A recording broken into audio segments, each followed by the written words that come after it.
The room was thick with tension as the heart monitor's steady beep slowed. Andrew Harrison, one of America's wealthiest men, lay dying in his mansion's master bedroom, converted into a hospital suite with the best medical equipment money could buy.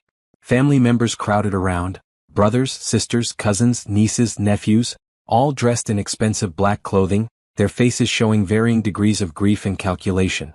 No one paid attention to the beautiful black woman who had slipped into the room an hour ago. She sat quietly in the corner, her eyes never leaving Andrew's face. When the room emptied briefly as the doctor called a family meeting in the hallway, she moved quickly to his bedside and took his hand. "I'm here, my love," she whispered. Andrew's eyes fluttered open, focusing on her face. A smile transformed his pale features. "Olivia," he breathed, his voice barely audible. "You came." "I promised I would," she said, tears streaming down her face. "I'll always keep my promises to you." His fingers tightened around hers. 8 years wasn't enough. I should have told them. I should have. "Shoo," she soothed, wiping a tear from his cheek. "We had our reasons. I never regretted a single day with you." The door opened and Andrew's oldest brother Marcus stepped in, stopping short at the sight of Olivia holding Andrew's hand. "Who are you?" he demanded. "How did you get in here? This is a private family matter." Olivia didn't move, her eyes locked with Andrew's. "Marcus," Andrew said, his voice suddenly stronger. "This is Olivia. She's my friend," Olivia cut in quickly. "I'm an old friend." Marcus frowned but nodded curtly. 5 minutes? Then I must insist you leave. The family needs this time." When he left, Andrew looked at her with pain in his eyes. "Even now you protect them." "No," she corrected softly. "I'm protecting your peace. This isn't the time for revelations that will only bring chaos." He closed his eyes. "The letter in my desk. My attorney has everything else. They'll know soon enough." "I know." She leaned forward and pressed her lips to his forehead. "Rest now. I love you. I always will." "Promise me something," he whispered, his breathing becoming more labored. "Stay for the reading. Stay and face them. They need to see you, really see you." She hesitated, then nodded. "I promise." The family filed back in, eyeing Olivia suspiciously but focusing mainly on Andrew. His breathing grew more ragged as the minutes passed. The doctor checked his vitals and shook his head almost imperceptibly. Through it all, Olivia remained in the corner, a silent witness to the end of the life she had shared in secret. No one noticed how her hands trembled or how she bit her lip to keep from crying out. No one realized that her heart was breaking as she watched her husband die surrounded by family members who had never known she existed. As Andrew's last breath left his body, Olivia slipped out of the room. In the hallway, she leaned against the wall, covering her mouth to muffle her sobs. She had promised to stay for the reading of the will, but right now she needed space to grieve privately for the man she had loved so completely. A young woman, Andrew's niece Emma, found her there. "You were important to him, weren't you?" Emma asked quietly. Olivia wiped her tears. "Yes." "He never talked about his personal life. Always business, business, business." Emma's eyes were red from crying. "I wish I had known him better." "He was complicated," Olivia replied. "But he had a good heart." Emma nodded. "Are you coming to the funeral?" Olivia thought about the promise she had made. "Yes. And the reading of the will." Emma looked surprised. "The will? That's just for family." Olivia straightened her shoulders. "I'll be there." As she walked away, she felt the weight of the secret she and Andrew had carried for 8 years. Soon everyone would know. Soon the carefully constructed walls would come crashing down. And then what? What would happen to the love story no one had been allowed to witness? What would happen to her? Andrew's last words to her echoed in her mind. "They need to see you, really see you." But after 8 years of invisibility, Olivia wasn't sure she was ready to be seen. The gala was glittering with New York's elite. Crystal chandeliers cast rainbow prisms across the ballroom as wealthy donors wrote checks for the Children's Hospital charity.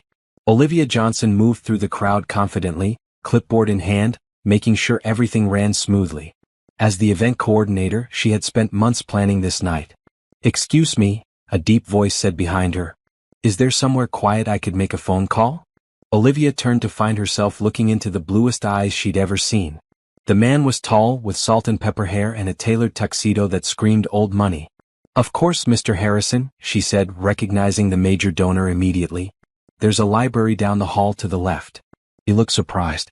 "You know who I am?" She smiled. "It's my job to know everyone here tonight."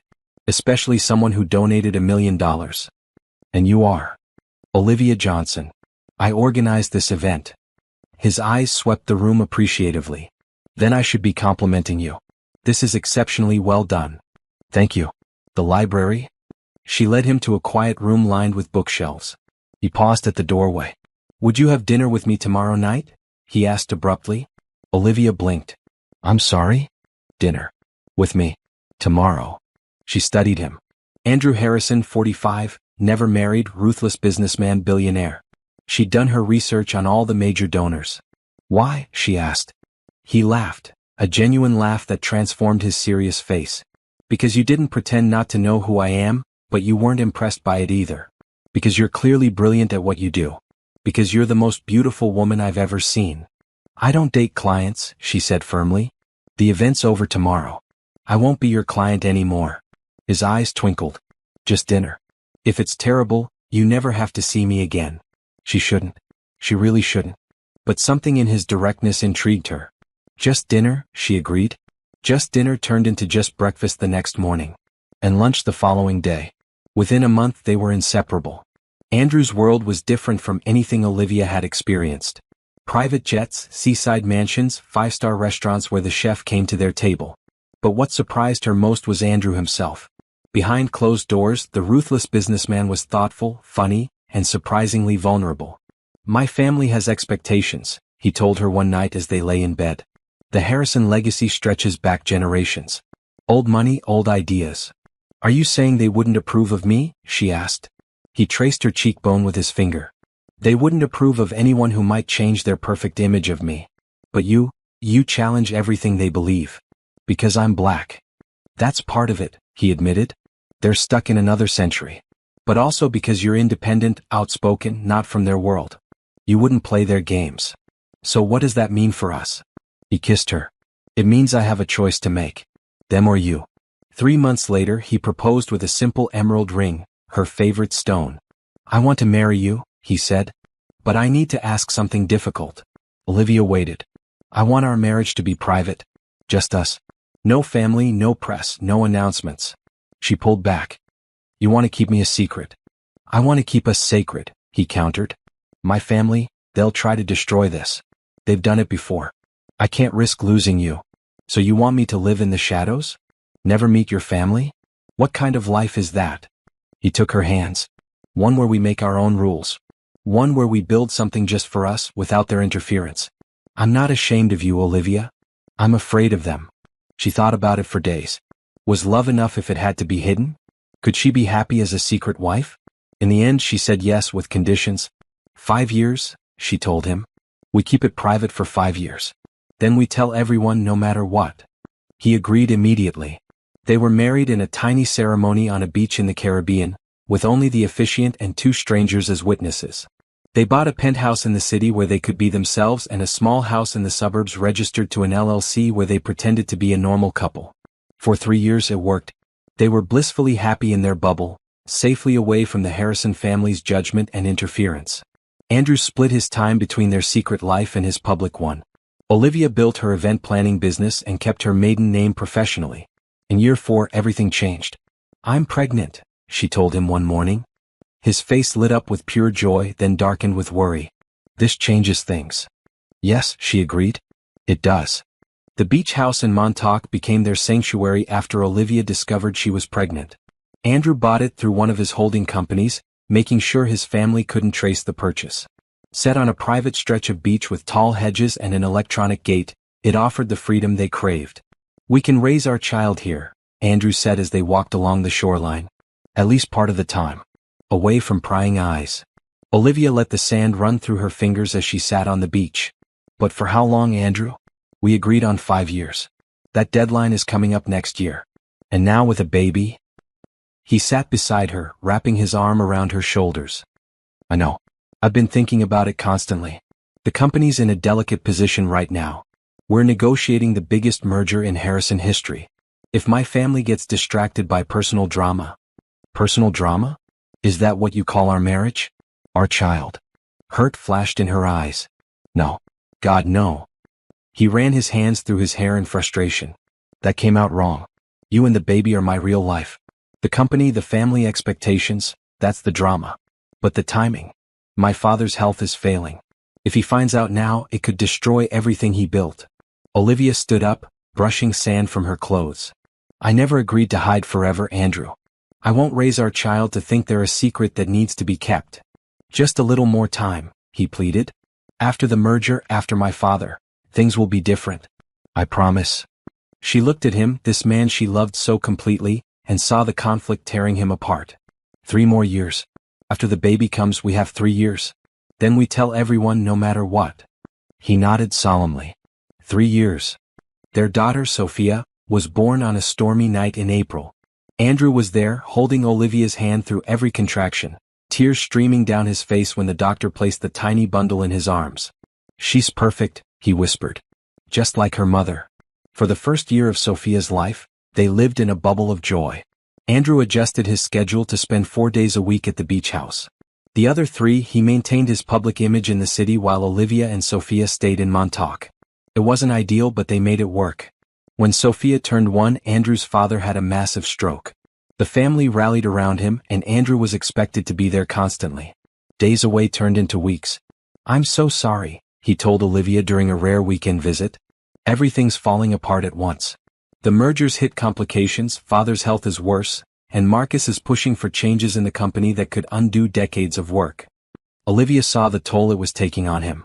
Dark circles under his eyes, weight loss, the constant ping of his phone with emergencies. We'll get through this, she assured him. Family comes first. He looked at her gratefully. You and Sophia are my family. The rest, they're my responsibility. As the months passed, their time together grew shorter. Andrew's father lingered in a half-conscious state, neither recovering nor dying. The merger negotiations dragged on. And through it all, Andrew maintained his double life, torn between his secret family and his public obligations. On Sophia's 2nd birthday, he missed the small party Olivia had planned. The board meeting ran late, he explained over the phone. Then father had another crisis. I can't get away tonight. She heard the exhaustion in his voice. It's okay. We recorded everything. She won't remember anyway. But you will, he said quietly. I'm failing you both. You're doing your best in an impossible situation. Later that night, after putting Sophia to bed, Olivia sat on the deck overlooking the ocean. The deadline they'd agreed on was approaching, and she was starting to wonder if Andrew would ever be ready to reveal their existence to his family. A car pulled into the driveway, Andrew's Aston Martin. He rushed onto the deck and swept her into his arms. I couldn't miss her birthday completely, he said breathless. I can only stay an hour, but I had to see you both. She led him to Sophia's room, where he stood watching their daughter sleep. She's so big, he whispered. I'm missing too much. Then stop missing it, Olivia said simply. Make a choice, Andrew. He turned to her, anguish clear on his face. I'm trying. The merger's almost complete. Father. He hesitated. The doctors say it could be another year. Or tomorrow. There's no way to know. And after that? Will there be another reason? Another crisis? Another delay? No, he said firmly. I promise. 3 more months. That's when the merger will be finalized. Then I start transitioning out of day-to-day operations. I've already put the plan in motion. She wanted to believe him. And your family? Once I'm not tied to the company, their opinion won't matter. We can live openly. He meant it. She could see it in his eyes. But she'd heard promises before. 3 months, she repeated. Then no more hiding. He kissed her deeply. No more hiding. But 3 months came and went. The merger hit last-minute complications. Andrew's father rallied unexpectedly, becoming lucid enough to demand Andrew's presence. And Olivia found herself alone with Sophia more and more often, watching her daughter grow without her father present. On their 5th wedding anniversary, Andrew didn't come home. He called at midnight, apologetic and devastated. Marcus cornered me at the office. He's suspicious about where I go when I'm not working. He had someone follow me last week. Olivia's blood ran cold. Did they track you here? No, I was careful. But we need to be even more cautious now. Marcus is looking for any weakness he can exploit. If he finds out about you and Sophia? What if he does? She challenged. Maybe it's time, Andrew. Maybe this is the push we need. Silence stretched between them. I need a little more time, he finally said. Just until I secure my position post-merger. Then I can protect you both properly when the truth comes out.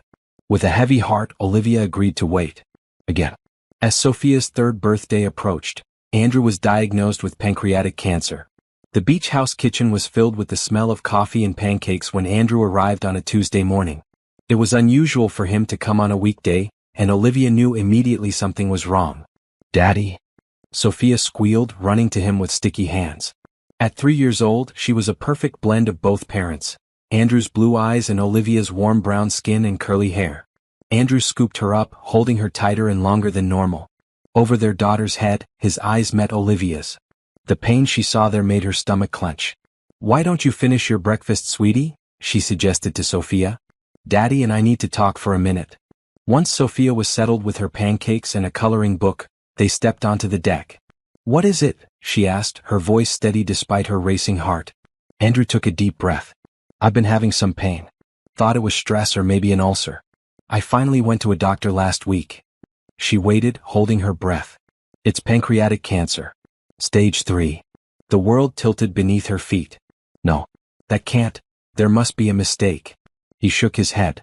"I got a second opinion yesterday. It's aggressive. It's already spread to nearby tissues." "Treatment options?" she asked, slipping into crisis mode the way she did when a major event was falling apart. "Surgery isn't possible because of the location. They want to start an intensive chemotherapy regimen immediately, followed by radiation." Olivia paced the deck. "Okay. We'll get the best doctors. We'll fight this." "The prognosis isn't good, Liv," he said softly. "Even with treatment they're talking months, maybe a year." She stopped pacing and faced him. "No. I refuse to accept that. We'll find clinical trials, experimental treatments, whatever it takes." He smiled sadly. "That's my warrior. Always ready for battle." "Don't you dare give up," she warned, tears filling her eyes. "Sophia needs her father. I need my husband." He pulled her into his arms. "I'm not giving up.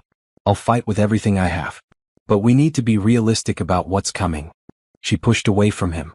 "What does your family know?" "Nothing yet. I wanted to tell you first. They need to know about us now, Andrew. Before you start treatment. I should be by your side through this." He hesitated. "The timing is never going to be perfect," she exclaimed. "But if not now, when? When you're too sick to stand up to them?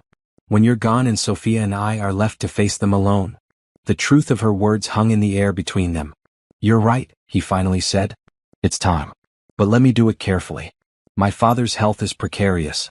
My brothers are circling like sharks, looking for ways to take control of the company. If I drop this bomb all at once." "Then what do you suggest?" she asked. "Let me start the treatment first. Get through the initial rounds. Then I'll begin introducing the idea that there's someone in my life. Someone important." She considered his plan. "And when do they meet me?" "Meet Sophia?" "Soon," he promised. "Before the end of the year." She wanted to argue, to demand immediate action, but the fatigue in his eyes stopped her. He was facing a death sentence. Fighting with his family wouldn't help him heal. "Okay," she agreed reluctantly. "But I want to be involved in your treatment. I want to come to appointments, talk to doctors." "Of course," he said, relief evident in his voice. "I need you there." They spent the day together as a family, playing with Sophia on the beach, building sandcastles and collecting shells. Andrew took hundreds of pictures, capturing every smile, every laugh.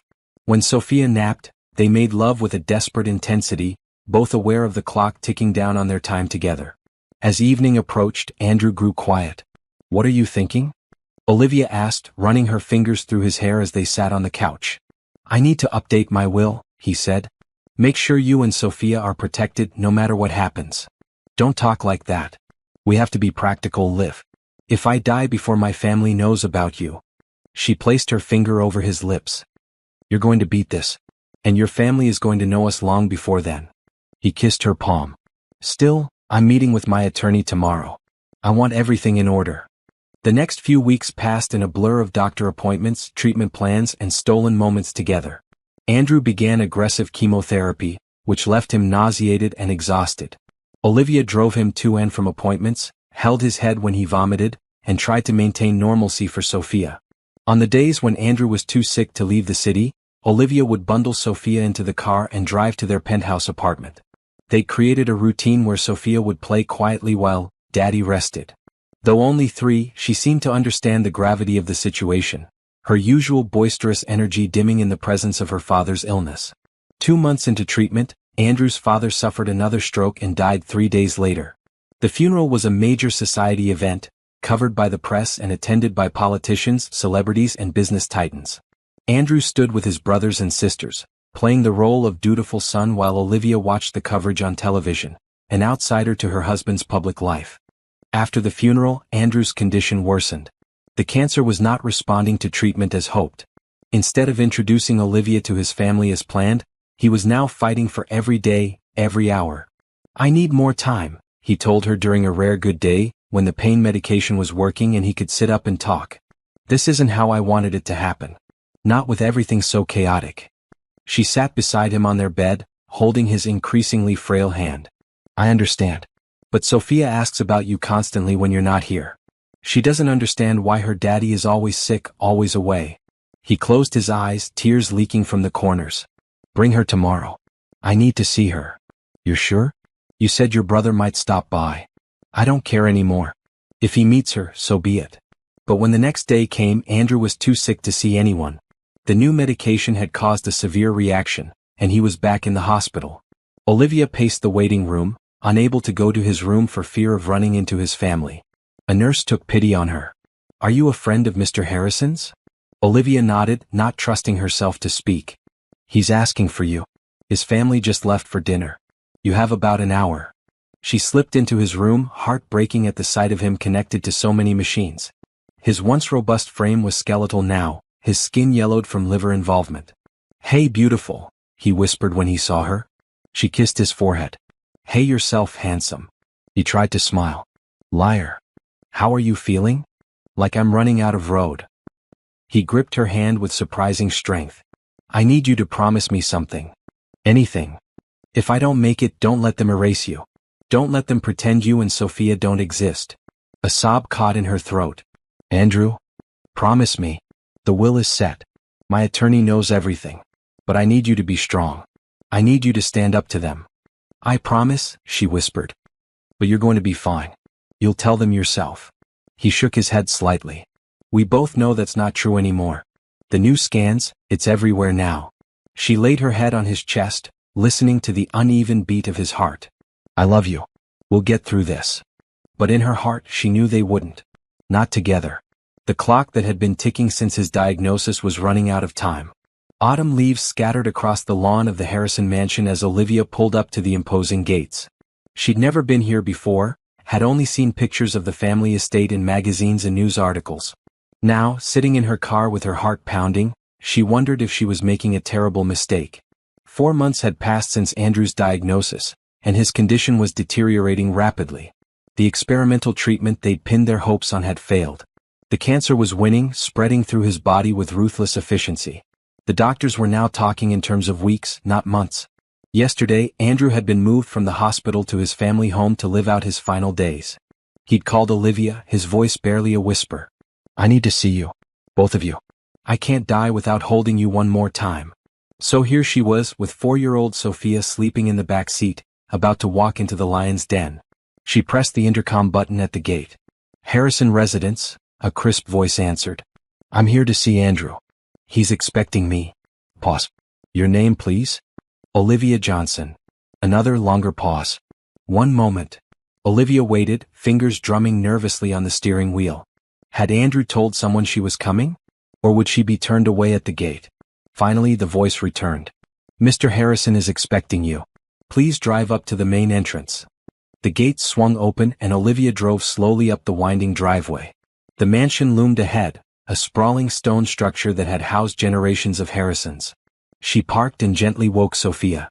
"Are we going to see Daddy?" the little girl asked sleepily. "Yes, sweetheart. But remember what we talked about? Daddy is very sick, so we need to be quiet and gentle." Sophia nodded solemnly, clutching her favorite stuffed rabbit. A butler met them at the door, his expression carefully neutral. "Mr. Harrison is in the East Wing. If you'll follow me." They walked through opulent rooms filled with antiques and artwork. Olivia felt eyes on them as they passed doorways where conversations suddenly hushed. The Harrison family watching the strangers in their midst. The butler stopped outside a door and knocked softly.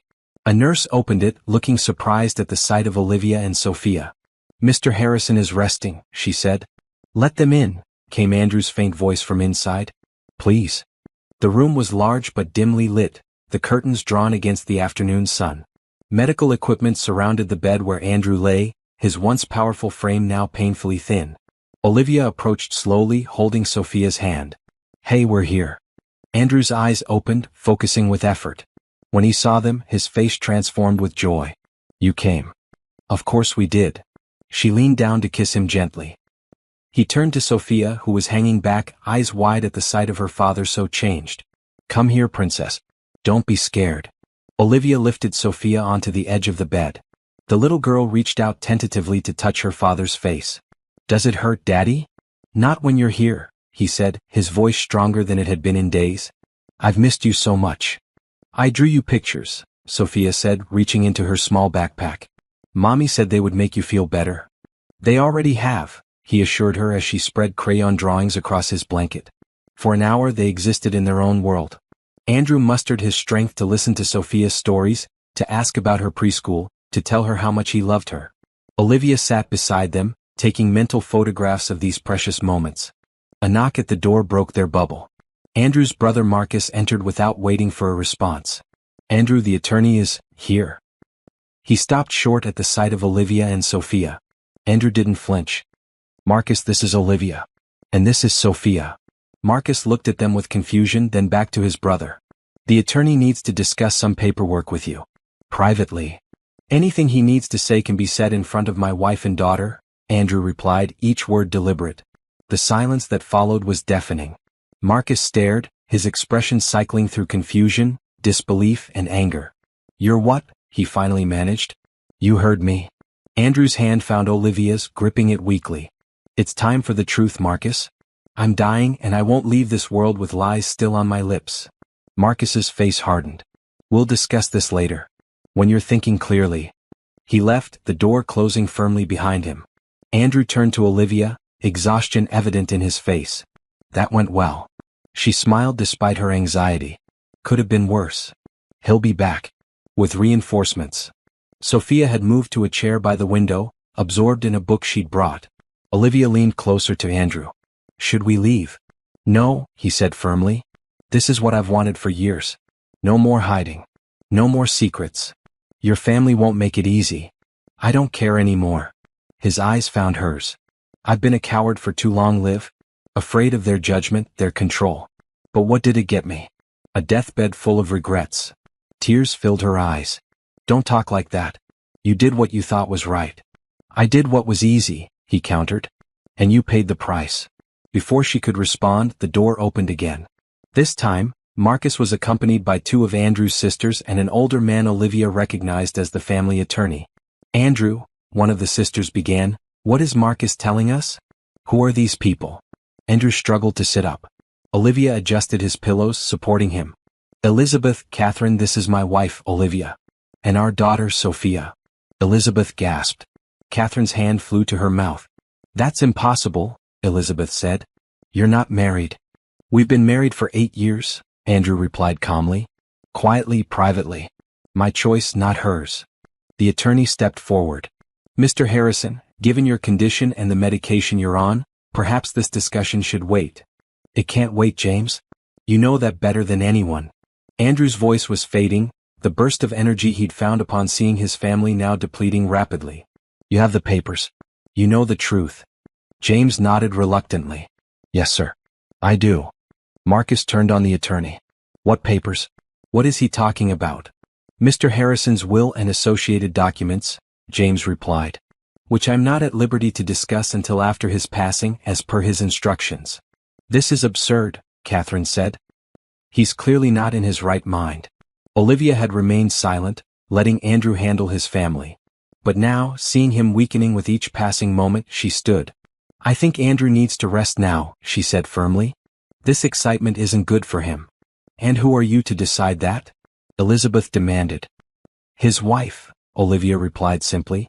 "And if you care about your brother at all, you'll let him have peace in whatever time he has left." A tense standoff followed, broken only when the nurse returned. "Mr. Harrison needs his medication and rest." I must ask everyone to leave. Marcus pointed at Olivia. Especially her. She has no right to be here. She has every right, Andrew said, his voice barely audible now. More than any of you. The nurse began ushering people out. Olivia bent to kiss Andrew. I'll come back tomorrow, she promised. He grabbed her wrist with surprising strength. Stay, please. I don't want to be alone with them. She looked at Sophia, who had fallen asleep in the chair, oblivious to the drama unfolding. We'll stay, she decided. As long as you need us. The family retreated, throwing suspicious glances over their shoulders. The attorney was the last to leave, pausing at the door. Mrs. Harrison, he said quietly, perhaps we could speak privately later? Olivia nodded, surprised by his use of her married name. Of course. After everyone left, Andrew drifted into an uneasy sleep. Olivia sat beside his bed, holding his hand, while Sophia continued to nap in the chair. Outside the door, she could hear heated discussions, footsteps coming and going, doors opening and closing. The Harrison family was in turmoil. Hours later, as evening fell, there was a soft knock. James, the attorney, entered with a folder under his arm. He's sleeping, Olivia whispered. That's probably for the best. James pulled up a chair opposite her. Mrs. Harrison, I feel I should prepare you for what's coming. Call me Olivia, please. He nodded. Olivia, I've been the Harrison family attorney for 30 years. I've seen their best and worst moments. What's about to happen? It won't be pretty. I expected as much. Andrew came to me 5 years ago with your marriage certificate. He wanted to ensure that you and eventually your daughter would be protected, no matter what happened. The will we've prepared is airtight. But that won't stop his family from challenging it. Olivia swallowed hard. Why are you telling me this? Because Andrew asked me to look out for you. He knew this moment would come, and he wanted to make sure you had an ally when it did. James opened the folder. I have copies of everything. Your marriage certificate, Sophia's birth certificate with Andrew listed as father, property deeds, bank accounts. All legally binding. Olivia fought back tears. Thank you. Don't thank me yet. The battle is just beginning. He glanced at the sleeping Andrew. How much time do the doctors think he has? Days. Maybe a week. James nodded grimly. Then we need to prepare. The family will try to remove you from the premises. They'll claim you're an imposter, a gold digger. They might even try to say Andrew wasn't in his right mind when he made his will. What should I do? Stay. Fight. For him and for your daughter. He handed her his card. Call me anytime, day or night. After he left, Olivia sat in the growing darkness, the magnitude of what was coming finally hitting her. For 8 years she'd lived in the shadows of Andrew's life. Now she would have to step into the harsh light and face a family that had never known she existed. She looked at her sleeping daughter, then at her dying husband. They were worth fighting for. Whatever came next, she would face it. For them. Dawn broke over the Harrison estate, pale light filtering through the curtains. Olivia had spent the night in a chair beside Andrew's bed, drifting in and out of fitful sleep. Sophia had been moved to a small daybed in the corner of the room, where she still slept peacefully. A soft knock at the door woke Olivia fully. The nurse entered with a tray of medication and a young woman Olivia recognized as Emma, Andrew's niece. I brought breakfast, Emma said hesitantly, holding a second tray. I thought you might be hungry. Olivia straightened in her chair, surprised by the gesture. Thank you. Emma set the tray on a side table. Is it true? Are you really his wife? Olivia nodded. For 8 years. Why didn't he tell us? That's a complicated story. Emma's eyes drifted to Sophia. And she's his daughter? Yes. Her name is Sophia. She's 4. Emma approached the sleeping child, studying her face. She has his eyes. And his stubborn streak, Olivia added with a small smile. The family is in chaos, Emma said, turning back to Olivia. Uncle Marcus is talking about having Andrew declared mentally incompetent. Aunt Elizabeth is convinced you're some kind of con artist. And what do you think? Emma considered the question. I think Uncle Andrew always had secrets. He was different from the rest of them, kinder, less concerned with appearances. And I've never seen him look at anyone the way he looked at you yesterday. Andrew stirred, his eyes fluttering open. Emma? His niece moved to his bedside. I'm here, Uncle Andrew. Being nice to my girls? He asked, his voice raspy. Emma smiled. Trying to be. Good. Someone in this family should be. He reached weakly for Olivia's hand. Water. Olivia helped him take a few sips from a cup. The nurse checked his vitals and administered his morning medication. "The doctor will be here at 10, she informed them before leaving. Emma lingered, clearly curious about this hidden part of her uncle's life. "Can I get you anything else?" "Just keep the wolves at bay a little longer," Andrew said. "I need time with my family." Emma nodded. "I'll try." "But they're determined, Uncle Andrew. They're talking about lawyers, court orders. It's getting ugly." "Let them try," he said with a flash of his old determination. "I've prepared for this." After Emma left, Sophia woke up and climbed onto the bed with Andrew. For a precious hour they were just a family, reading stories, sharing memories, pretending the world outside the room didn't exist. Then reality intruded in the form of Marcus, accompanied by a man in an expensive suit. "Andrew, this is Dr. Reynolds. He's here to evaluate your mental state." Andrew's jaw tightened. "Get out, Marcus. It's for your own good. You're clearly not thinking rationally and we need to protect my family." Andrew finished. "That's what I'm doing. Protecting my real family." Marcus's face flushed with anger. "This woman shows up out of nowhere with a child, claiming to be your wife, and you expect us to believe it? You've never even mentioned her." "That was my choice. My mistake." Andrew's voice was growing weaker. "Not hers." The doctor cleared his throat. "Perhaps we could have a few minutes alone, Mr. Harrison? Just to talk. Anything you have to say can be said in front of my wife and daughter." Dr. Reynolds glanced at Marcus, who nodded slightly. "Very well. I'd like to ask you a few questions about your current situation and decisions." For the next 20 minutes, the doctor tried to trap Andrew with circular questions and leading statements. Despite his weakened state, Andrew remained sharp, answering clearly and consistently. Olivia watched with pride as her husband defended their family with his last strength. Finally the doctor stood. "I'll need to compile my findings." "Let me save you the trouble," Andrew said. "I'm dying, not delusional. My faculties are intact, my decisions are my own, and if my family can't accept that, it's their problem, not mine." After they left, Andrew collapsed back against his pillows, exhausted. "They won't stop, Liv." "I know." She stroked his forehead. "But neither will we." The day passed in a blur of doctors, nurses, medication, and brief visits from family members, each trying to assess the situation in their own way. Some were openly hostile, others merely curious. Through it all, Olivia remained by Andrew's side, a steady presence in the chaos. As evening approached, Andrew's condition worsened. His breathing became labored, his pain more difficult to control. The hospice doctor adjusted his medication, her expression grave as she took Olivia aside. "It's accelerating faster than we expected," she explained quietly. "Hours now, not days." Olivia's knees threatened to buckle. "Are you sure? I've seen this progression many times. You should prepare yourselves. And perhaps say whatever needs to be said." Olivia arranged for Emma to take Sophia to another room for a while, wanting to shield her daughter from the worst of the end. Then she sat beside Andrew, holding his hand, trying to memorize every detail of his face. "Do you remember our first date?" she asked, keeping her voice steady. His lips curved in a weak smile. "You wore a red dress. I couldn't take my eyes off you. You took me to that ridiculous French restaurant where everything was tiny and cost a fortune. And you said you'd rather have a burger." His laugh turned into a cough. "That's when I knew." "Knew what?" "That you were the one. The real thing in a world of pretenders." He squeezed her hand. "I'm sorry, Liv. For all the hiding. For not being brave enough." "Don't." She leaned forward, pressing her forehead to his. "We had 8 beautiful years. We have Sophia. No regrets. Just one." His voice was fading. "That I won't see her grow up. That I won't grow old with you." Tears spilled down Olivia's cheeks. "I'll make sure she knows you. Every day. How much you loved her. How special you were. Promise me something else." His breathing was becoming more labored. "Don't let them push you away. Stand your ground. You and Sophia deserve everything." "I promise." They sat in silence for a while, the beeping of machines marking the passage of time. Outside the door, they could hear the family gathering, voices rising and falling in argument.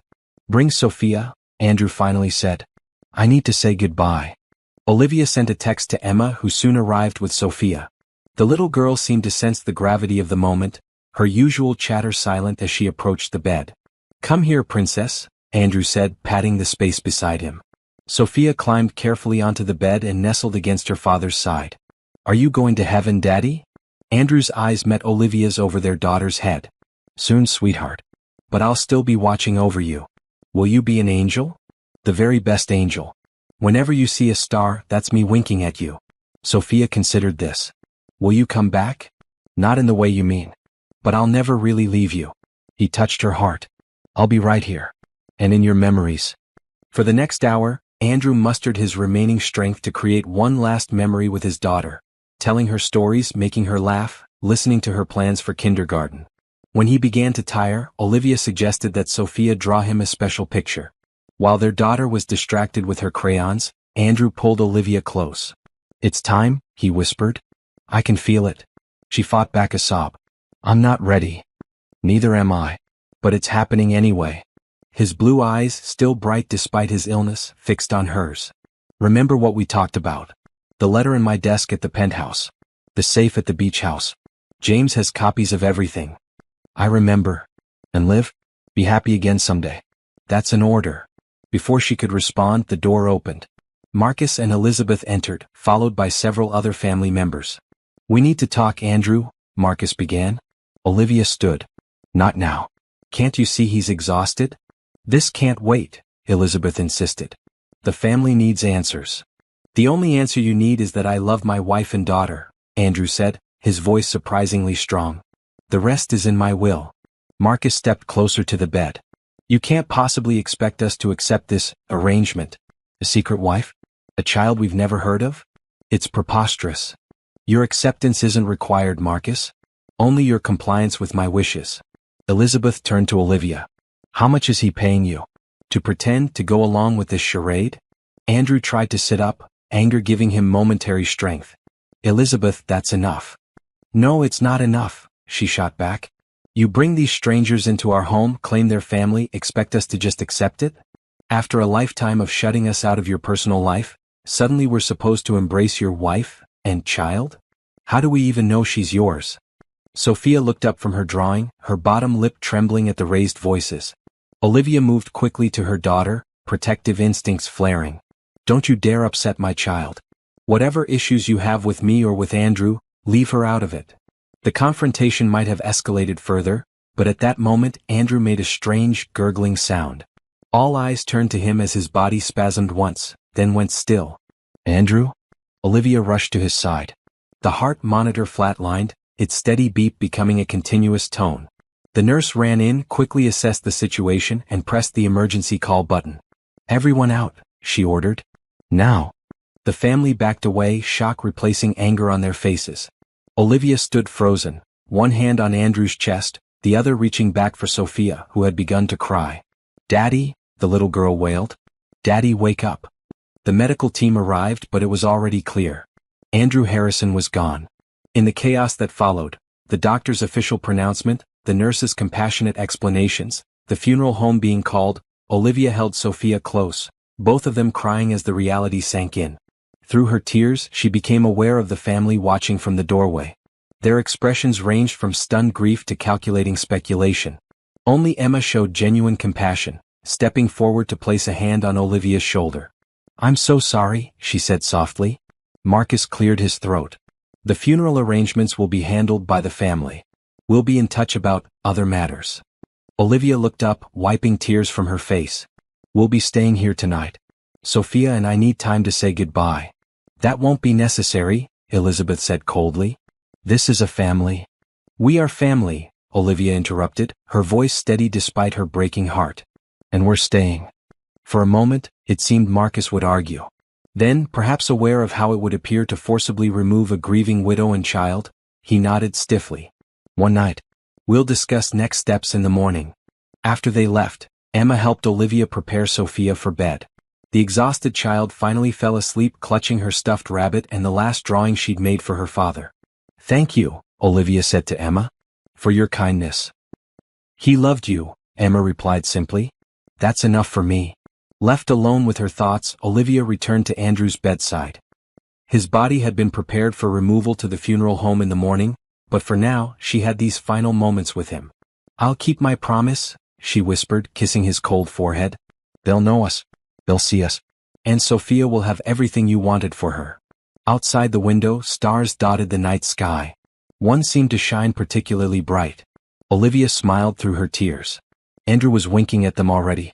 The morning after Andrew's death dawned gray and rainy, matching Olivia's mood perfectly.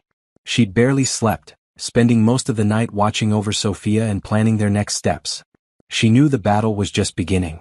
A knock at the door revealed James, the attorney, looking solemn in a dark suit. "I came as soon as I heard," he said. "My condolences." "Thank you." Olivia glanced at Sophia, still sleeping. "Can we talk in the hallway?" Outside the room, James lowered his voice. "The family has called an emergency meeting for this afternoon. They want to discuss funeral arrangements and other matters, by which I assume they mean you and Sophia. I expected as much. I've brought the documents we discussed. Also, I think it's time you had this." He handed her an envelope. "Andrew left specific instructions that this letter be given to you upon his death." Olivia took it with trembling hands. "What happens now?" "Now we prepare for the reading of the will, which according to Andrew's instructions, should take place immediately after the funeral. The family will try to delay it, of course. They'll want time to build a case against you." "And the funeral?"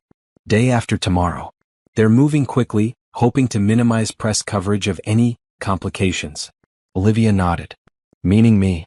"Precisely. They want you and Sophia gone before the funeral, but I've made it clear that as Andrew's legal wife, you have every right to be there. They can't stop you without creating a scene." "I don't want to cause a scene. I just want to say goodbye to my husband." James patted her shoulder. "And you will. Now I suggest you pack your things. It won't be comfortable staying here any longer than necessary. We'll go to the penthouse today." "Good. I'll be in touch about the arrangements." He handed her a business card. "My personal cell is on the back. Call anytime." After he left, Olivia went back into the room to find Sophia awake, clutching her stuffed rabbit. "Is Daddy an angel now?" she asked. Olivia sat beside her daughter, pulling her close. "Yes, sweetheart. He's an angel now. I miss him." "Me too, baby. Me too." They spent the morning packing their few belongings. Olivia was acutely aware of the household staff watching them, whispering among themselves. The family kept their distance, communicating through messengers and notes rather than facing her directly. By noon they were ready to leave. Olivia had hesitated about taking anything from Andrew's room but finally decided on a few small items. His favorite watch, a book from his nightstand, the drawing Sophia had made in his final hours. As they prepared to walk out, Marcus appeared in the foyer. "A moment, Mrs. Harrison." Olivia steeled herself. "Yes. The funeral will be a private, family-only affair. I'm sure you understand." She met his gaze steadily. "I understand perfectly what you're trying to do, Marcus. But I will be at my husband's funeral. Sophia and I will say goodbye to him properly. This situation is already difficult enough without adding a spectacle. Then don't create one. Accept who we are and move forward." His jaw tightened. "We'll see what the courts have to say about who you are. In the meantime, I expect you'll be discreet." "I've been discreet for 8 years. That ends now." Before he could respond, she took Sophia's hand and walked past him, out of the house that had never welcomed them. At the penthouse, Olivia tucked Sophia in for a nap, then finally opened Andrew's letter. His familiar handwriting brought fresh tears to her eyes. "My dearest Olivia, if you're reading this, I've left you alone to face what I was too cowardly to confront in life. I'm sorry for that, sorrier than you can imagine. But I'm not sorry for a single moment of our life together. You and Sophia were my real world. Everything else was just shadows. By now, my family is circling, looking for ways to erase you from my life. Don't let them. Fight with everything you have. The will is airtight. James has all the documentation. The letter in my desk contains everything you need to know. Accounts, passwords, properties, investments. There's a safe at the beach house with cash and other essentials in case things get complicated. I should have introduced you to the world years ago. I should have stood proudly with you and Sophia and let everyone see the man you helped me become. That's my greatest regret. But regrets don't matter now. What matters is the future, your future and Sophia's. I've set things up to protect you both, to give you everything you deserve. It won't be easy. The family will fight. But you're stronger than all of them combined. Remember our first anniversary? You said something I never forgot. Love isn't what you say, it's what you do. I hope that in the end what I've done proves how much I loved you both. Live well, my darling. Be happy. And when Sophia looks up at the stars, remind her that I'm looking back. All my love, always, Andrew." Olivia pressed the letter to her heart, allowing herself a few moments of pure grief before carefully folding it and putting it away. Then she found the key to Andrew's home office and opened his desk. Inside was another envelope, just as he'd described, containing a detailed accounting of their financial situation. The numbers made her breath catch. Andrew had always been generous, but she'd had no idea of the full extent of his wealth, or how much of it he'd put in her name over the years. There were accounts she didn't know existed, properties in several countries, investment portfolios, trust funds for Sophia. Everything meticulously documented and legally arranged to be irrefutable. Her phone rang, James calling to confirm the funeral details. 2 days from now, 10 a.m. at St. Patrick's Cathedral, he told her. Private service, then burial at the family plot in Westchester. The reading of the will is scheduled for 3 p.m. at my office. Will there be press? Inevitably. Andrew Harrison's death is news. But the family is trying to keep it low-key. What should I expect at the reading? James sighed. Drama. Outrage. Possibly legal challenges on the spot. Are you prepared for that? Olivia looked at the documents spread across Andrew's desk, at the photograph of the three of them from Sophia's 3rd birthday. I'm prepared for anything. The next 48 hours passed in a blur of practical arrangements and emotional upheaval. Olivia ordered appropriate funeral clothes for herself and Sophia. She contacted her closest friends who rallied around with support and childcare offers. She read and reread Andrew's financial documents, making sure she understood everything. And through it all, she grieved, in quiet moments when Sophia was asleep, in sudden waves that hit without warning, in dreams where Andrew was still alive and well. The morning of the funeral arrived with clear skies and unseasonable warmth. Olivia dressed Sophia in a simple black dress with a white collar, then put on her own black sheath dress, elegant but understated. They took a car service to the cathedral, arriving just as the family was gathering on the steps. Murmurs rippled through the group as she approached, holding Sophia's hand. Marcus stepped forward, blocking their path. This isn't appropriate, he said in a low voice. Stepping aside would be appropriate, Olivia replied, equally quiet. Don't make a scene in front of your brother's daughter. For a tense moment, it seemed he might refuse. Then Emma appeared beside him. Uncle Marcus, the press is watching. Indeed, several photographers had gathered across the street, lenses trained on the family tableau. Marcus hesitated, then grudgingly moved aside. Inside, Olivia and Sophia sat in the front row, across the aisle from the immediate family. The massive cathedral was only partially filled. Andrew had been intensely private in life, and his circle of genuine friends was small. Business associates, politicians, and society figures made up most of the attendees. The service was traditional and impersonal.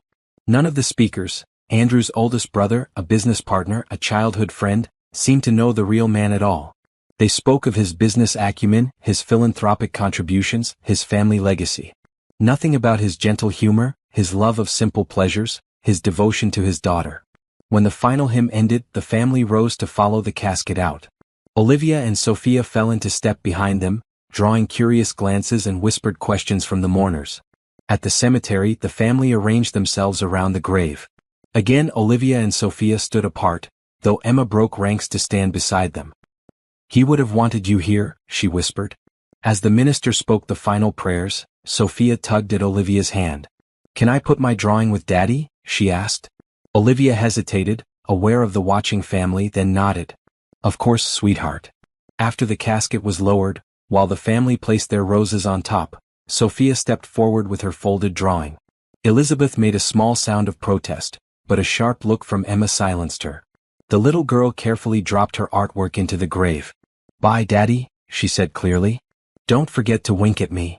In that moment, even the hardest hearts seemed to soften slightly. There was no denying the child's grief was genuine, her connection to Andrew Rayall.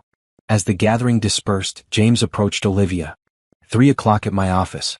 Do you need the address? I know where it is. Marcus overheard. You're not seriously proceeding with the reading today? It's inappropriate. It was your brother's explicit instruction, James replied firmly. 3 o'clock. The hours between the burial and the reading passed with excruciating slowness. Olivia took Sophia back to the penthouse, where a friend came to stay with her. Then, steeling herself for the confrontation ahead, she changed into a more businesslike outfit and headed to the attorney's office. The conference room was already tense when she arrived. The entire Harrison family was there along with their personal attorneys. Conversation stopped abruptly when she entered. James gestured to a seat at the head of the table. Mrs. Harrison, please. The use of her married name sent another ripple of displeasure through the family. Olivia sat calmly, placing her purse on the table in front of her. "Now that everyone is here," James began, "we can proceed with the reading of Andrew Harrison's last will and testament. Before I begin, I should note that this will has been properly executed, witnessed, and notarized. Mr. Harrison was of sound mind when he signed it 6 months ago, as attested by 2 physicians and a psychiatric evaluation." He looked pointedly at Marcus, who had opened his mouth to object. "Furthermore," James continued, "any challenges to the will must be filed formally through the courts. Today is simply about informing all parties of its contents." He opened a folder and began to read. The first sections were standard: revocation of previous wills, appointment of executors, payment of debts. Then came the bequest. To his siblings, Andrew left specific personal items and modest cash gifts. Generous by normal standards but insignificant given his overall wealth. To nieces and nephews, including Emma, he left educational trusts. To various charities, larger donations. The family grew increasingly restless as it became clear that the bulk of the estate remained unaddressed. Finally, James reached the key section. "To my beloved wife Olivia Johnson Harrison, I leave the remainder of my estate, including but not limited to, our homes in New York City, Montauk, Aspen, and Paris, my personal investment portfolio, my art collection, my ownership stakes in non-Harrison family businesses, and all other assets not specifically designated elsewhere." A shocked silence fell over the room, followed by an explosion of voices. "This is outrageous. She can't possibly. We'll contest this immediately." James raised his hand. "There's more." When quiet reluctantly returned, he continued. "To my precious daughter, Sophia Elizabeth Harrison, I establish a trust to be administered by her mother until she reaches the age of 25, at which time she will have full control. This trust includes my shares in Harrison Industries and all associated companies." This revelation caused even greater uproar. Marcus slammed his fist on the table. "This is completely unacceptable. Harrison Industries has been family-controlled for generations. You can't possibly allow this stranger to have voting shares." James remained unruffled. "The shares transfer to Sophia's trust. Until she's of age, the voting rights will be exercised by the trustee, Olivia." Elizabeth turned to her attorney. "We're contesting this immediately. All of it." "On what grounds?" James asked mildly. "Mr. Harrison was legally married to Olivia. Sophia is their legitimate child. Medical evaluations confirm he was of sound mind when the will was executed. There are no grounds for contest that would stand up in court." "We'll see about that," Marcus growled. "One final section," James said, ignoring the threat. Andrew included a personal message to be read at this time. He turned a page and began to read Andrew's words. "To my family, I know this comes as a shock. I regret the secrecy that has characterized the happiest part of my life. That secrecy was my choice, not Olivia's. She wanted openness, I chose hiding. I was afraid of exactly the scene that is probably unfolding as this is read: anger, rejection, threats." James paused as several family members shifted uncomfortably. "But I was wrong to hide. Olivia and Sophia are my family, my real family, built on love and choice rather than obligation and tradition. They deserve everything I can give them and more. They deserve to be acknowledged in life, not just in death. To Olivia, stand your ground. You've earned this place. Don't let anyone tell you otherwise. To Sophia, I'm sorry I won't see you grow up. Know that you were the light of my life. Everything I built for you. And to all of you, I hope someday you'll see what I saw, that family is about love, not bloodlines. That Olivia and Sophia deserve your respect and acceptance. That the Harrison legacy is not just about money and power, but about doing what's right. That's all," James finished, closing the folder. For a moment no one spoke. Then Marcus stood. "We'll be filing a formal contest first thing tomorrow. Don't get comfortable, Mrs. Harrison. This isn't over." Olivia rose to face him. "I never thought it would be, Marcus. But Andrew prepared for this moment for years. Every document is in order. Every dotted, every to crossed. You'll waste a lot of money and time trying to undo what can't be undone." "We'll see about that," Elizabeth snapped. "Yes, we will." Olivia gathered her purse. "In the meantime, I suggest you all take some time to reflect on Andrew's final message. He wanted peace, not war." As she turned to leave, Emma stopped her. "I meant what I said earlier. He would have wanted you there today. And he would be proud of how you're handling this." Olivia squeezed the young woman's hand gratefully. Thank you, Emma. That means more than you know. She walked out with her head high, feeling Andrew's presence beside her, guiding her steps. The battle was just beginning, but for the first time since his death, Olivia felt certain of victory. Not just for herself, but for the man who had loved her enough to secure her future, even when he couldn't secure a place for her in his present. The lobby of the Harrison Industries headquarters buzzed with activity as Olivia stepped through the revolving doors. 2 weeks had passed since the reading of the will, and as predicted, the family had launched an all-out legal battle to contest it. But today wasn't about legal maneuvers. Today was about something more important. The security guard at the desk looked up questioningly. "Can I help you, ma'am?" "I'm here to see Linda Chen, head of PR," Olivia said. "I believe she's expecting me." A quick phone call confirmed her appointment, and soon she was being escorted to the executive floor. The curious glances of employees followed her progress. Word had spread quickly about Andrew Harrison's secret wife, igniting a firestorm of gossip and speculation. Linda Chen, a sleek, efficient woman in her 40s, greeted Olivia with professional warmth. "Mrs. Harrison, thank you for coming. I appreciate your willingness to meet here rather than neutral ground." "This company was important to my husband," Olivia replied. "I see no reason to avoid it." Linda led her to a conference room where 2 other people waited, the company's general counsel and a man Olivia recognized as the head of digital communications. "As we discussed on the phone," Linda began, "the press inquiries are becoming overwhelming. We need a unified approach." The general counsel, David Winters, cleared his throat. "Before we proceed, I should note that the family has instructed us not to cooperate with Mrs. Harrison in any way." Linda's mouth tightened. "And as I reminded them, I work for Harrison Industries, not for individual family members. The company's reputation is my concern, and right now, the speculation is damaging that reputation." Olivia appreciated the woman's professionalism. "What do you propose?" "A controlled release of information," Linda explained. "A statement confirming your marriage to Andrew, acknowledging your daughter, and establishing a simple narrative that respects both your privacy and the company's need for transparency." "What about the legal challenges?" Olivia asked. David looked uncomfortable. "That's a separate issue." "Not to the press, it isn't," Linda countered. "Every business publication is running stories about succession chaos and leadership crisis. We need to stabilize the narrative." For the next hour they hammered out a strategy. Olivia would do one carefully managed interview with a respected business publication, accompanied by a press release from the company. No details about why the marriage had been kept secret, no mudslinging against the family. Just the facts, presented with dignity. As they wrapped up, Linda walked Olivia to the elevator. "He talked about you, you know?" Olivia looked at her in surprise. "Andrew?" Linda nodded. "Not by name. But sometimes, late at night when we were working on a crisis, he'd mention having someone who kept him grounded. Someone who saw the real him, not the CEO. I always wondered who that person was." "He kept his worlds very separate," Olivia said softly. "Too separate, maybe?" Linda pressed the elevator button. "For what it's worth, I think he would approve of how you're handling this. With grace but also with strength." "Thank you."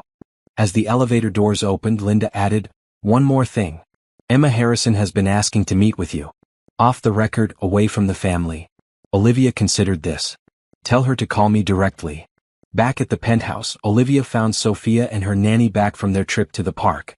The little girl ran to her, arms outstretched. "Mommy? We saw ducks." Olivia scooped her up. "Did you? That sounds exciting. And Emma gave me ice cream." Olivia froze. "Emma? Emma was at the park?" The nanny looked apologetic. "She approached us near the playground. I wasn't sure what to do, but she was so nice. She just wanted to say hello to Sophia. I stayed right with them the whole time." Olivia set Sophia down. "It's okay. Emma is a friend. But next time, please call me first." After Sophia went down for her nap, Olivia's phone rang, an unknown number. "Hello. It's Emma. I hope you don't mind that I got your number. And that I saw Sophia today." Olivia sat on the edge of the couch. "I don't mind. Sophia seemed happy to meet you. She's amazing. So much like Andrew." Emma paused. "I wanted to talk to you about the family meeting tomorrow." "What family meeting? They didn't tell you?" "Of course they didn't." Emma sounded disgusted. "Marcus has called everyone together to discuss strategy regarding the will. I thought you should know." Olivia felt a headache building behind her eyes. "Thank you for the warning." It's more than that. I want to help you. Emma's voice lowered. What they're doing isn't right. Andrew obviously loved you both. The family is just, they can't accept change. Why are you taking our side? Because Andrew was the only one who ever saw me as more than just another Harrison obligation. He encouraged me to study art instead of business. He funded my gallery when the family refused. Emma's voice broke slightly. He was real. And if he loved you, that's good enough for me. They talked for another half hour, with Emma providing invaluable insights into family dynamics and the legal strategies being discussed. By the end, Olivia had a potential ally, and a warning about what was coming. The next day, as promised, Olivia did one carefully controlled interview with the Wall Street Journal. She kept her answers dignified and focused on facts. Yes, she and Andrew had been legally married for 8 years. Yes, Sophia was their biological daughter. No, she wouldn't discuss why Andrew had kept their marriage private. That had been his choice to make. When asked about the legal challenges to the will, she said simply, Andrew made his wishes clear. I hope his family will eventually respect that. The article ran 3 days later, accompanied by a photo of Olivia, Sophia, and Andrew at the beach house, a rare family picture taken by a timer.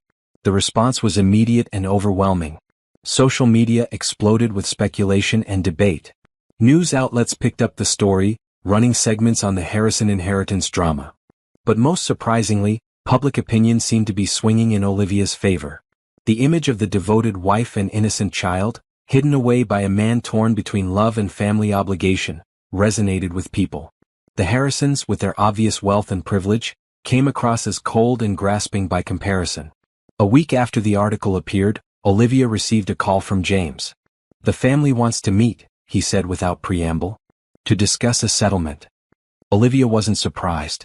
The public relations disaster was growing by the day. What kind of settlement? They're offering $20 million. In exchange, you relinquish all claims to Harrison Industries shares and agree to change Sophia's last name. Olivia actually laughed. Not a chance. I told them you'd say that. Their fallback is $50 million and you can keep the penthouse. James, they could offer $1 billion and I'd still say no. This isn't about money. It's about respect. For me, for Sophia, and for what Andrew wanted. I'll relay your response. But be prepared, they're getting desperate. Things might get ugly. Uglier than they already are? Olivia sighed. Let them do their worst. We're not going anywhere. The next morning, Olivia woke to a flurry of text messages from friends. A tabloid had run a front-page story, Harrison widow's secret past revealed. The article dredged up old photos from her college days, made veiled references to past relationships, and quoted anonymous sources who claimed she had trapped Andrew in order to access his fortune. Olivia felt sick reading it, but she refused to be intimidated. She called Linda Chin immediately. I assume you've seen it, Linda said when she answered. Yes. And I assume the anonymous sources are family members. Most likely. Unfortunately, tabloids don't have to verify sources the way legitimate publications do. Linda sounded apologetic. How do you want to handle this? We don't. We ignore it. Responding only gives it credibility. Smart move. For what it's worth, the family is taking a beating on this. Several major clients have expressed concern about the company's stability given the succession fight. The board is getting nervous. That afternoon, Emma called again. I'm so sorry about that garbage in the tabloid, she said immediately. It's disgusting what they're doing. Thank you. We're okay. There's something else you should know. Uncle Marcus got access to Andrew's medical records somehow. He's building a case that the cancer treatments affected Andrew's judgment when he made the will. Olivia gripped the phone tighter. That's ridiculous. And probably illegal. Definitely illegal. I overheard him talking to his attorney about it. I think you should tell James. After hanging up, Olivia called not only James but also her own newly hired attorney. Within hours, they had filed for an emergency injunction against the use of any illegally obtained medical records in the will contest. The judge granted it the next day, along with an order for Marcus to explain how he had accessed private medical information. It was the first real legal victory, and it sent a clear message. Olivia wasn't going to be bullied or outmaneuvered. 3 weeks after Andrew's death, as the legal battle continued to escalate, Olivia received an unexpected visitor at the penthouse. Elizabeth Harrison stood at her door, looking uncomfortable but determined. May I come in? She asked. Warily, Olivia stepped aside. Sophia is napping. That's fine. I wanted to talk to you anyway. Elizabeth entered, her eyes taking in the apartment, the space that had been Andrew's secret home for years. "This is lovely. Thank you. Would you like some tea?" Elizabeth nodded, following Olivia to the kitchen. Neither spoke as Olivia prepared the tea and set out cups. Finally, seated across from each other at the kitchen island, Elizabeth broke the silence. "I owe you an apology." Olivia waited, not making it easier for her. "What I said at the hospital about you and Sophia, it was cruel and unfair. I was shocked, but that's no excuse." "No, it isn't." Elizabeth sipped her tea, clearly struggling. "I've had time to think since then. To look at that picture in the article. To see how happy Andrew looked with you. He was happy. That's the thing." Elizabeth set down her cup carefully. "I can't remember the last time I saw him look like that around us. He was always so guarded, so formal. Like he was playing a role." Olivia's expression softened slightly. "He felt trapped by expectations. I'm starting to understand that." Elizabeth pulled something from her purse, a small photo album. "I found this in his office at the mansion, hidden in a false bottom of his desk drawer." She slid it across to Olivia, who opened it with trembling fingers. Inside were photos she'd never seen before, pictures Andrew had secretly kept of their life together. Sophia as a newborn. Olivia sleeping with their daughter on her chest. The three of them at the beach at Christmas on Sophia's birthdays. "He kept us with him," Olivia whispered, tears filling her eyes. Elizabeth nodded. "He loved you. That's obvious from these. And from the way he arranged everything to protect you both. Then why are you fighting us so hard?" "Because it's what Harrisons do." Elizabeth looked tired suddenly. "We fight to protect what's ours. It's how we were raised. But I'm starting to wonder if what we're protecting is worth the cost." She stood, smoothing her skirt. "I haven't told Marcus or the others that I came. They wouldn't understand. Not yet. But I wanted you to know that at least one of us is questioning the path we're on." As she headed for the door, she paused. "When Sophia wakes up, would you tell her that her Aunt Elizabeth said hello?" It was a small gesture, but a significant one. The first acknowledgement of family ties. "I will," Olivia promised. After Elizabeth left, Olivia called Emma to tell her about the visit. "Aunt Elizabeth?" Emma sounded shocked. "I never would have expected her to be the first to break ranks. People can surprise you. This could change things. If Elizabeth starts wavering, others might follow." That evening, as Olivia was giving Sophia a bath, her phone rang with an unfamiliar number. She almost didn't answer, wary of reporters who had somehow obtained her private contact information. But something made her pick up. "Mrs. Harrison?" a man's voice said. "You don't know me, but I worked with your husband for 15 years. I was his personal assistant." Olivia sat on the edge of the bathtub. "Robert? Andrew mentioned you often." He talked about me?" The man sounded surprised. "I didn't think he discussed his work with anyone outside the office. You were an exception. He trusted you completely." Robert cleared his throat. "That means a lot to hear. Listen, the reason I'm calling, there's something you should know. Something that might help with what you're going through now." Olivia listened as Robert explained. 4 years earlier, when Sophia was just a baby, Andrew had recorded a video. He'd asked Robert to keep it in a secure location, with instructions to deliver it to Olivia if anything ever happened to him. But with the chaos following Andrew's death and the family's immediate takeover of his office, Robert hadn't been able to access it until now. "I can bring it to you tomorrow," he offered. "Please," Olivia said. "And Robert? Thank you for honoring his wishes." After hanging up, she sat for a long moment, wondering what message Andrew had left for her, and why he had felt the need to create such a backup plan. Was it something personal meant just for her? Or was it something more? Something that could change everything? The package Robert delivered the next morning was small, just a USB drive in a sealed envelope with Olivia's name written in Andrew's distinctive handwriting. She thanked Andrew's former assistant profusely, noting how emotional he seemed about the task. "He was more than just a boss to you, wasn't he?" she asked gently. Robert nodded. 20 years together, through everything. He was family. He hesitated. "Mrs. Harrison, I want you to know that he talked about you. Not by name, not in detail, but I knew there was someone special in his life. Someone who made him happier than I'd ever seen him. That means a lot, Robert. Thank you." After he left, Olivia stared at the small drive in her palm. What had Andrew felt so compelled to record? What message had been so important that he'd created this backup, this insurance policy against a future he feared might come to pass? With Sophia at preschool for the morning, Olivia had privacy. She plugged the drive into her laptop and opened the single video file it contained. Andrew's face filled the screen, healthy and vital, recorded long before the cancer had begun its ravages. "Olivia," he began, his blue eyes looking directly into the camera. "If you're watching this, something has happened to me and I never found the courage to do what I should have done years ago. I'm sorry for that. More sorry than you can ever know." He shifted in his seat. She recognized the background as his private office in the penthouse. "I'm recording this message as insurance. Insurance that you and Sophia will be protected no matter what happens. That the truth will be known." He took a deep breath.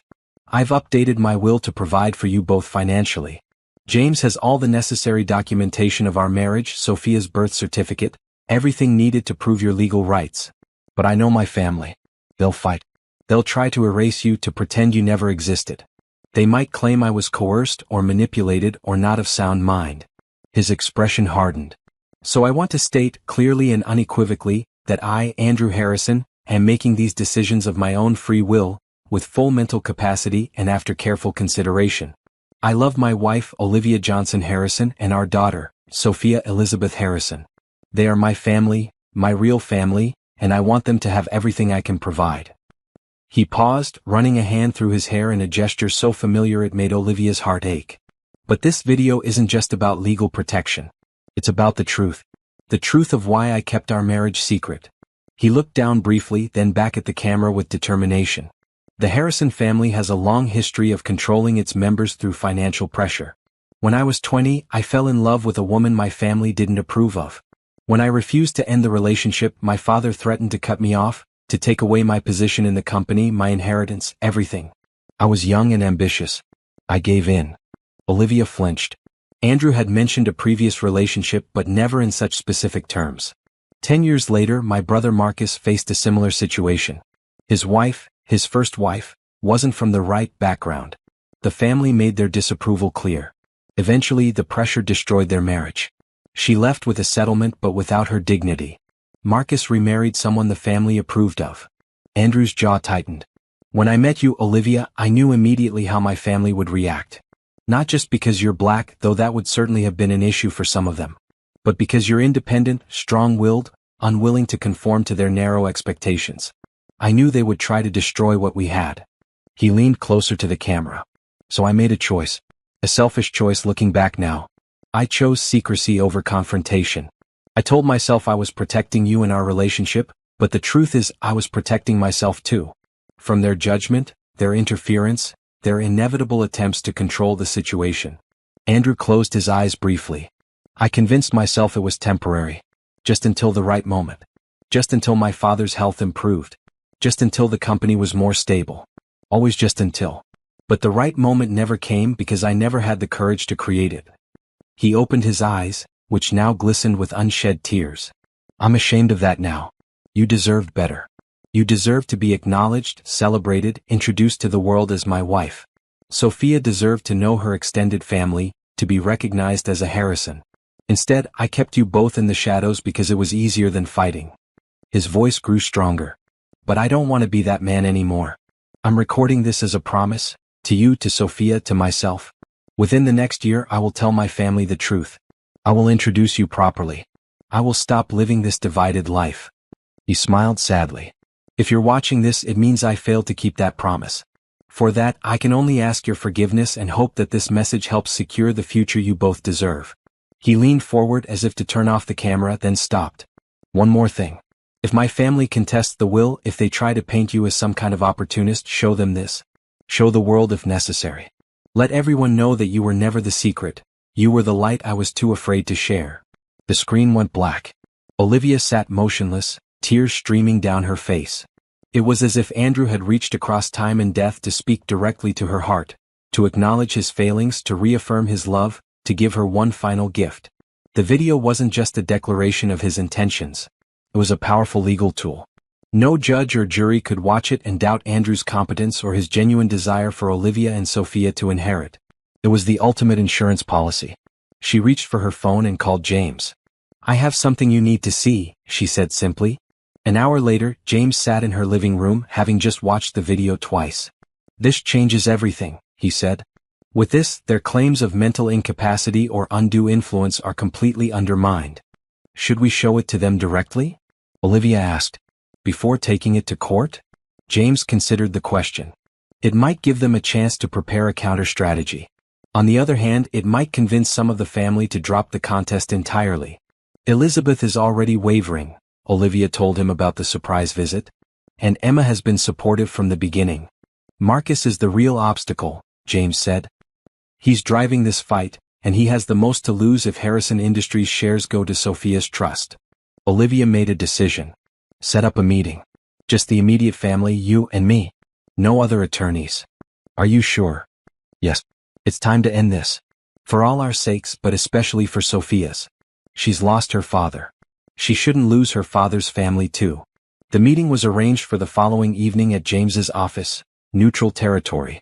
Olivia arrived early, the USB drive secure in her purse, her resolve firm despite her nerves. The Harrisons filed in like a funeral procession. Marcus and his second wife, Elizabeth, their younger brother Thomas and his husband, and their sister Catherine with her college-aged daughter Emma. They took seats around the conference table, their expressions ranging from open hostility, Marcus, to uncomfortable awkwardness, Thomas, to cautious neutrality, Elizabeth. James opened the meeting formally. Thank you all for coming. Mrs. Harrison has requested this gathering to share some information she feels might help resolve the current dispute. Marcus snorted. Unless she's withdrawing her fraudulent claims, I don't see what there is to discuss. Olivia met his gaze steadily. I understand your anger, Marcus. You believe I've appeared out of nowhere to claim what you see as your family's birthright. But I'm not a fraud and neither is my daughter. We were Andrew's family for 8 years. He chose us, even if he didn't have the courage to tell you about that choice. Convenient that he can't verify that now, Catherine muttered. Actually, he can. Olivia placed the USB drive on the table. Andrew recorded this message 4 years ago and entrusted it to his personal assistant. He wanted to ensure that if anything happened to him before he found the courage to introduce us properly, his wishes would still be known. A tense silence fell over the room. James connected the drive to his laptop and turned the screen so everyone could see. Then without further comment he played the video. Watching the Harrisons' reactions was like witnessing a wave of emotional dominoes falling. Disbelief. Dawning comprehension. By the time Andrew reached his final words, "You were never the secret, you were the light I was too afraid to share," even Marcus looked shaken. When the screen went black, no one spoke for several long moments. Emma broke the silence. That was really him. The real Andrew. Not the corporate mask he always wore around us. Elizabeth nodded, dabbing at her eyes with a tissue. I've never heard him speak so genuinely, so emotionally. Thomas leaned forward, addressing Olivia directly for the first time. He really loved you. Yes, she said simply. And I loved him. Marcus stood abruptly and walked to the window, his back to the group. His wife watched him anxiously. Marcus, Olivia said softly. Andrew wasn't trying to hurt any of you. He was trying to protect what we had because he feared exactly what's happening now, a fight that tears everyone apart. He didn't turn around. You have no idea what's at stake here. I do actually. Andrew explained the company structure to me. The family voting block. The control you've maintained for generations. I understand why you see Sophia's inheritance as a threat. Now he did turn, his expression incredulous. He discussed company matters with you? We were married, Marcus. We talked about everything. Catherine leaned forward. What exactly are your intentions regarding Harrison Industries? Do you plan to take an active role? No. I have my own career, my own interests. I have no desire to run or even influence the company. But I do want Sophia to have what's rightfully hers when she's old enough to make her own choices. And in the meantime? Thomas asked. Who controls her voting shares? I do as her trustee. But I'm open to discussing arrangements that respect both Sophia's inheritance and the family's concerns about company control. The Harrisons exchanged glances, a silent communication born of lifelong familiarity. We need to discuss this privately, Marcus finally said. Of course. Olivia stood. Take all the time you need. But know this, I'm not going away and neither is Sophia. Andrew wanted us to be acknowledged and that's going to happen one way or another. I'd prefer it happen with your blessing rather than after years of costly, painful litigation. She walked to the door then paused. One more thing. Sophia asks about her father every day. She knows he had brothers and sisters, cousins, a whole family she's never met. Right now, all of you are just abstractions to her. You could be real people in her life, her family. That's what Andrew wanted. It's what I want too. After she left, she and James waited in his private office. You did well in there, he told her. That was exactly the right approach. Do you think it will make a difference? It already has. Did you see their faces when they heard Andrew speak so plainly? When he called you the light of his life. That video humanized you in a way no legal argument could have. An hour passed before James's assistant knocked to say the family was ready to continue. Olivia took a deep breath and returned to the conference room. The atmosphere had changed. The hostile front had fractured. Marcus still looked grim, but the others seemed more thoughtful, more open. We've discussed your situation, Marcus began formally. And we have a proposal. Elizabeth interjected. What my brother means is that we've been wrong. Seeing Andrew on that video, hearing him speak about you and Sophia, it forced us to confront some uncomfortable truths about our family. Thomas nodded. We've always prided ourselves on being the Harrisons, this powerful, united front. But at what cost? We drove Andrew to hide the most important people in his life. Marcus cleared his throat. That said, there are practical considerations regarding Harrison Industries. The company has been family-controlled for generations. Having Sophia's significant share potentially voted by someone outside the family creates legitimate governance concerns. I understand that, Olivia said. Our proposal is this, Marcus continued. A formal recognition of you and Sophia as legal heirs of Andrew. No contest to the will. Full inheritance as specified. Olivia waited for the catch. In exchange, we ask for a voting trust agreement regarding the Harrison Industries shares. You would retain ownership, but agree to have the shares voted by a committee of 3, you representing Sophia's interests, and 2 family members rotating annually. It was, Olivia had to admit, a reasonable compromise. Sophia's ownership would be acknowledged, but the family would maintain its controlling influence. I'd need to see the specific terms in writing, she said, and have my attorney review them. Of course, Marcus agreed. And I'd want something else, Olivia added. A real relationship between Sophia and her father's family. Regular visits. Holiday gatherings. A chance for her to know where she comes from. Elizabeth smiled tentatively. We'd like that too. Emma, who had been quiet, suddenly spoke up. Uncle Marcus, tell her the rest. Marcus looked uncomfortable. We'd also like to apologize. Publicly. For the way we've handled this situation. For any pain we've caused you and Sophia. Olivia hadn't expected that. Thank you. And, Catherine added, we'd like to establish a foundation in Andrew's name. Something to support causes he cared about. We thought perhaps you could help direct it, since you knew that side of him better than we did. It wasn't perfect. There would still be details to negotiate, lawyers to consult, papers to sign. But it was a beginning, an acknowledgement that Olivia and Sophia were part of the Harrison story now, whether the family had chosen it or not. I think Andrew would be pleased, she said softly. This is what he wanted, for all of us to find a way forward together. The tension that had dominated the room for hours finally dissipated. There were handshakes, tentative smiles, even a brief hug from Emma. As the family prepared to leave, Elizabeth approached Olivia. Would it be possible? Could I meet Sophia properly? Perhaps bring her a gift. Olivia smiled. She loves books and anything to do with space. She wants to be an astronaut. Elizabeth's eyes brightened. Andrew was obsessed with space as a child too. I have some of his old books in storage. Maybe she'd like those? I think she'd love them. As Olivia left the building, she felt Andrew's presence beside her, approving. The path ahead wouldn't be smooth. There would be adjustments, disagreements, the inevitable friction of different worlds colliding. But tonight at least she had won what mattered most, recognition. For herself. For Sophia.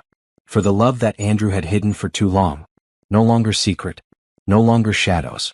Just family, complicated, imperfect, real. 1 year later. The garden of the Harrison estate bloomed with spring flowers as children raced across the manicured lawn. Sophia, now 5, led the pack, her curls bouncing as she ran from her cousins in an enthusiastic game of tag.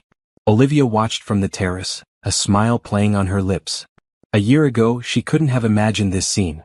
Sophia fully integrated into the Harrison family, accepted and loved by the same people who had once tried to deny her existence. Penny for your thoughts, Emma said, joining her with 2 glasses of lemonade. Just marveling at how much can change in a year. Olivia accepted the drink gratefully. Thank you. Thank you, Emma countered. You could have destroyed this family. Instead you saved it. Olivia laughed. I think that's giving me too much credit. I don't. Emma's expression was serious. Before you forced us to confront the truth, we were just going through the motions, playing our assigned roles. Now, it feels like we're actually a family again. Across the garden, Elizabeth was setting up an easel for an art project with the younger children. Thomas and his husband were grilling on the patio. Even Marcus, still somewhat reserved, was making an effort. He'd spent the morning teaching Sophia how to fly a kite. The monthly Harrison Family Day had become a tradition in the past year, a time for all branches of the family to come together without business or obligations intruding. It had been Olivia's idea, a way to build the relationships she wanted Sophia to have with her father's side of the family. How are the renovations coming along? Emma asked, changing the subject. Almost finished. We move in next month. After careful consideration, Olivia had decided to sell the penthouse, too many bittersweet memories, and renovate Andrew's childhood home, a smaller property on the Harrison estate that had stood empty for years. It was a symbolic choice as much as a practical one, establishing their place within the family while maintaining independence. Sophia is excited about having a backyard, Olivia added, and being closer to her cousins. And how about you? Are you excited about the new position? Olivia nodded. The Andrew Harrison Foundation, established as part of the settlement, had grown rapidly over the past year. What had started as a modest family charity had evolved into a significant philanthropic organization, supporting arts education, medical research, and community development, all causes Andrew had quietly supported during his life. 3 months ago, the board, composed of both Harrison family members and independent directors, had unanimously voted to appoint Olivia as executive director. It feels right, she said, using Andrew's legacy to make a real difference. He would be proud, Emma assured her, of everything you've accomplished. Olivia's phone chimed with a text message. She checked it, smiling. Robert says the portrait arrived safely. They're hanging it in the boardroom now. Another part of the healing process, a portrait of Andrew commissioned for the Harrison Industries headquarters. Unlike the formal, stiff painting of him that had hung there previously, this one captured his warmth, his humor, his humanity. The artist had worked from family photographs, including several of Andrew with Olivia and Sophia. Will you be at the unveiling tomorrow? Emma asked. Of course. Sophia's excited about it. She helped choose which photo to use. Their conversation was interrupted by Marcus, approaching with uncharacteristic hesitancy. Olivia, could I speak with you for a moment? Emma excused herself, leaving them alone on the terrace. Is something wrong? Olivia asked. No, nothing wrong. Marcus seemed to be struggling with what to say. I've been meaning to tell you. The board reviewed the quarterly results yesterday. And?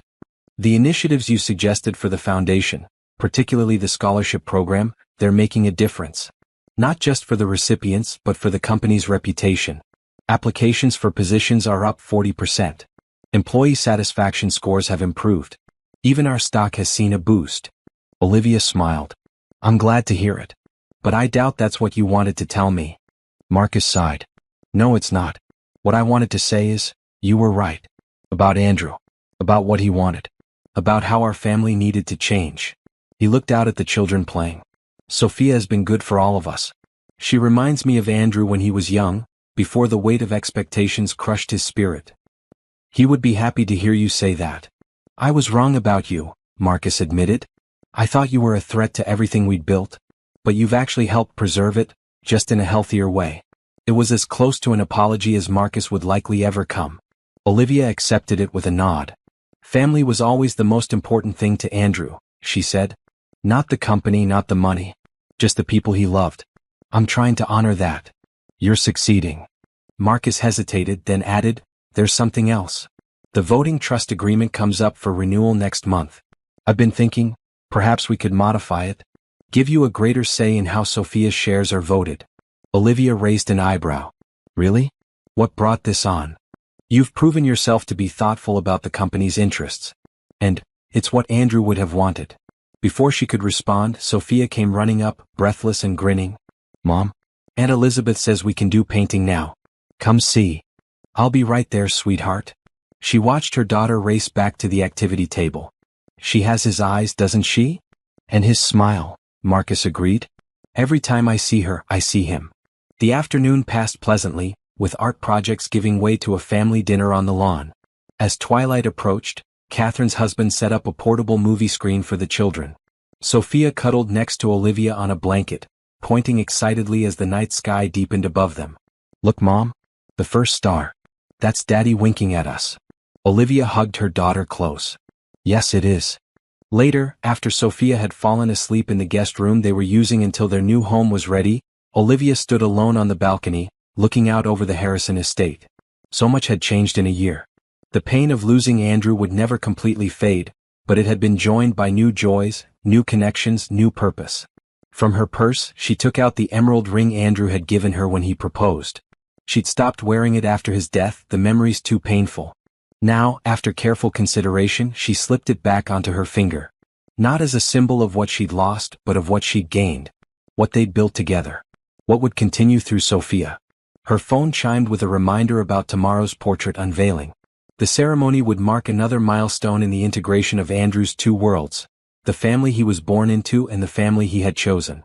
For the first time, the Harrison Industries boardroom would display an image of Andrew that captured who he really was, not just the corporate mask he had worn for so long. It wasn't the way Andrew had planned to introduce them to his world. It wasn't the happy family future they had dreamed of together. But it was something real and meaningful, a legacy of love that had finally emerged from the shadows into the light. Olivia looked up at the stars, at the one particular star that Sophia had identified as her father. We did it, she whispered. They see us now. They know us. Just like you wanted. The star seemed to twinkle more brightly in response. Andrew keeping his promise to wink at them from heaven. Olivia smiled through her tears. Not all secrets were meant to stay hidden forever. Sometimes they needed to be revealed, not to cause pain, but to heal it. To create connections where there had been divisions. To transform isolation into belonging. That had been Andrew's final gift to them all, the truth that set them free.